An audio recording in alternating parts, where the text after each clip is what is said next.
कूजन्तं राम रामेति मधुरं मधुराक्षरम् आरुह्य कविताशाखां वन्दे वाल्मीकिकोकिलम्। वाल्मीकिर्मुनिसिंहस्य कवितावनचारिणः शृण्वन् रामकथानादं को न याति परां गतिम्। यः पिबन् सततं राम चरितामृतसागरम्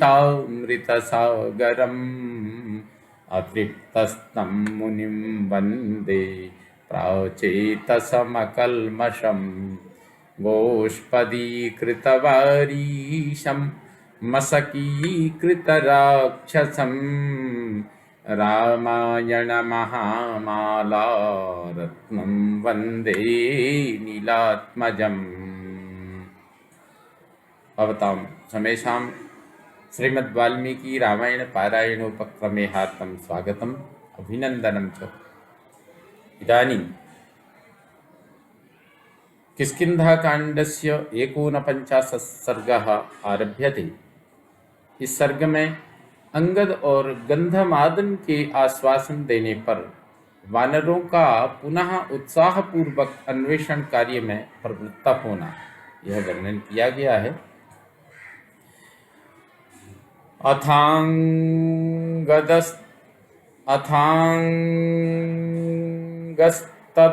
सर्वान्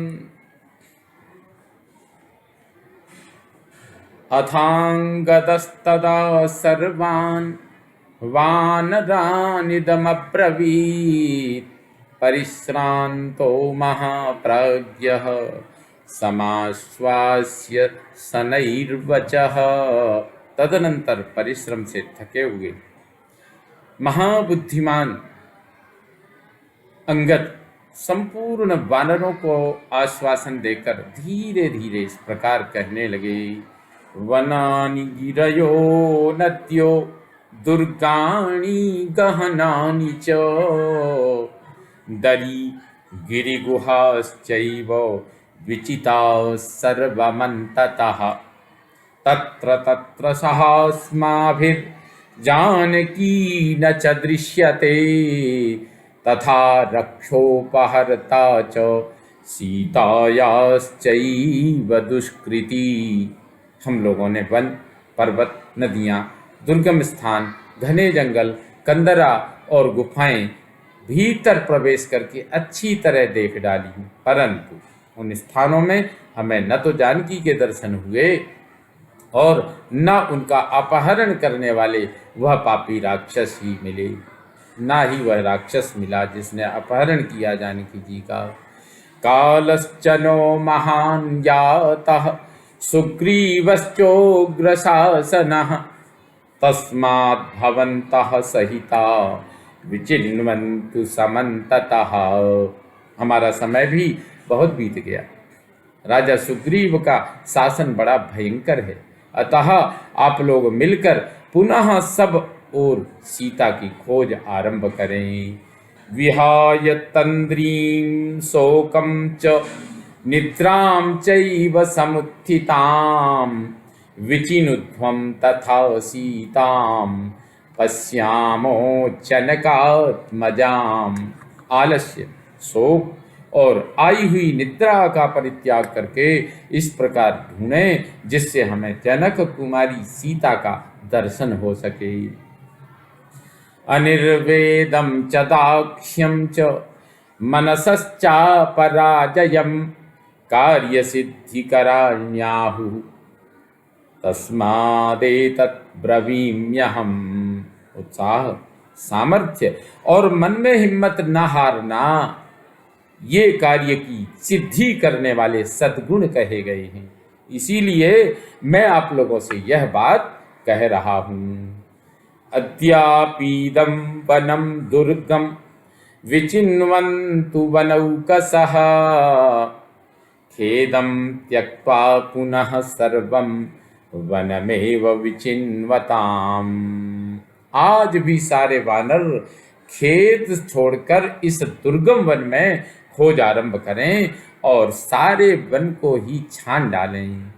अवश्यं कुर्वतां तस्य दृश्यते कर्मणः फलम् परम निर्वेदमागम्य नहीं नोन्मीलनम क्षमम।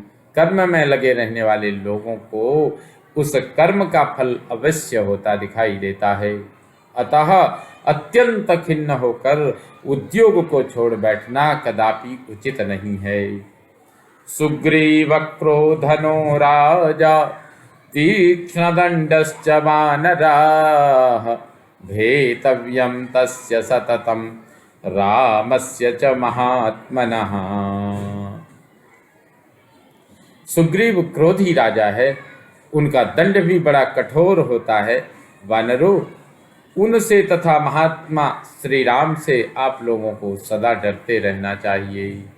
हितार्थमेतदुक्तं वः क्रियतां यदि रोचते उच्यतां हि क्षमं यत्तत् सर्वेषामेव वानराः। आप लोगों की भलाई के लिए ही मैंने ये बातें कही हैं। यदि अच्छी लगें तो आप इन्हें स्वीकार करें, अथवा वानरों जो सबके लिए उचित हो वह कार्य आप ही लोग बतावें। अंगदस्य वचः श्रुत्वा वचनं गन्धमादनः उवाच व्यक्तया वाचा पिपासाश्रय खिन्नया।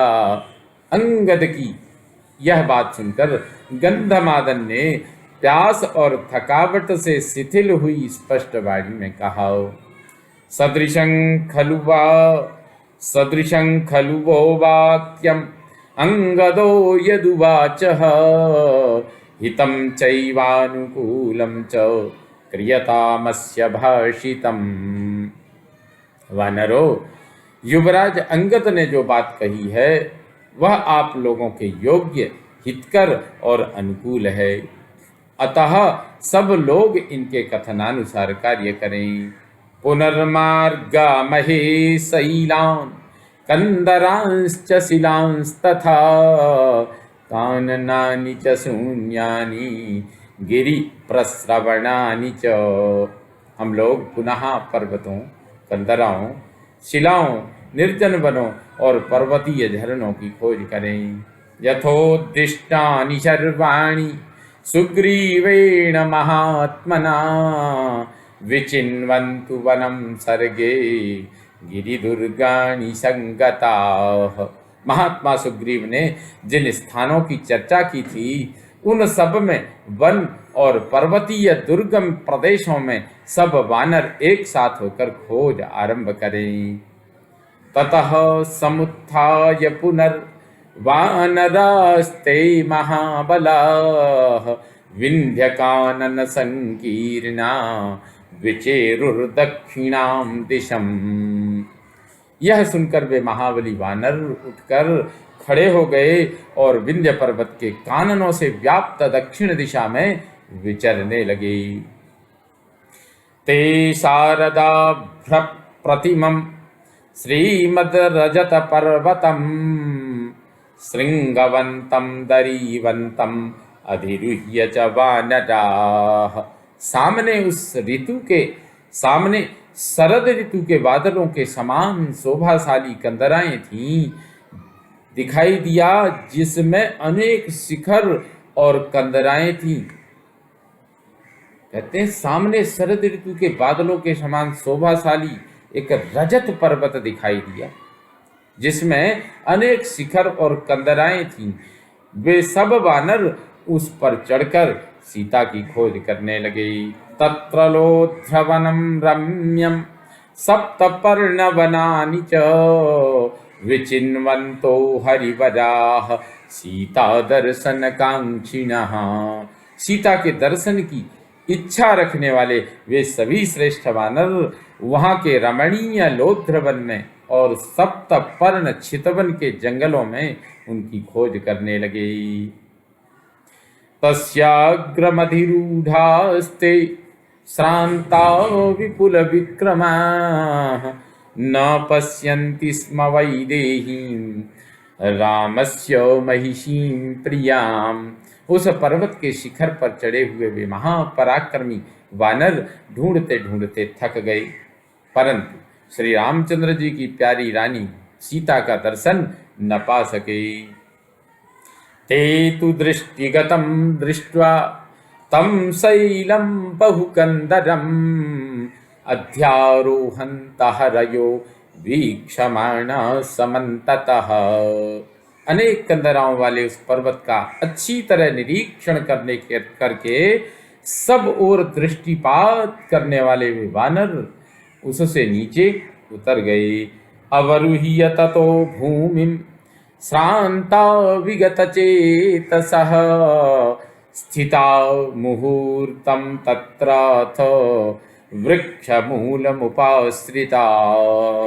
पृथ्वी पर उतरकर अधिक थक जाने के कारण अचेत हुए वे सभी वानर वहां एक वृक्ष के नीचे गए और 2 घड़ी तक वहां बैठे रहे। ते मुहूर्तं समास्वस्ता किंचित किंचित भग्न परिश्रमा। ते मुहूर्तं समास्वस्ता किंचित भग्न परिश्रमा पुनरेवोद्यता कृत्स्नां मार्गितुं दक्षिणां दिशम। एक मुहूर्त तक सुस्ता लेने पर जब उनकी थकावट कुछ कम हो गई तब वे पुनः संपूर्ण दक्षिण दिशा में खोज के लिए उद्यत हो गए। हनुमत प्रमुखास्तावत् प्रस्थिता प्लवगर्षभाः विन्ध्यमेवादितः कृत्वा विचेरुश्च समन्ततः। हनुमान आदि सभी श्रेष्ठ वानर सीता के अन्वेषण के लिए प्रस्थित हो चले और सबसे पहले विंध्य पर्वत के ही चारों ओर विचरने लगे। इत्यार्षे श्रीमद् रामायणे वाल्मीकिये आदिकाव्ये किष्किन्धाकाण्डे एकोनपञ्चाशः सर्गः सम्पूर्णतां याति। ॐ पूर्णमतः पूर्णमिदं पूर्णात् पूर्णमुदच्यते पूर्णस्य पूर्णमादाय पूर्णमेवावशिष्यते। ॐ शान्ति शान्ति शान्तिः। सर्वे भवन्तु सुखिनः सर्वे सन्तु निरामयाः सर्वे भद्राणि पश्यन्तु मा कश्चित् दुःखभाग् भवेत्। ॐ शान्ति शान्ति शान्तिः। श्रीरामचन्द्रो विजयते तराम्।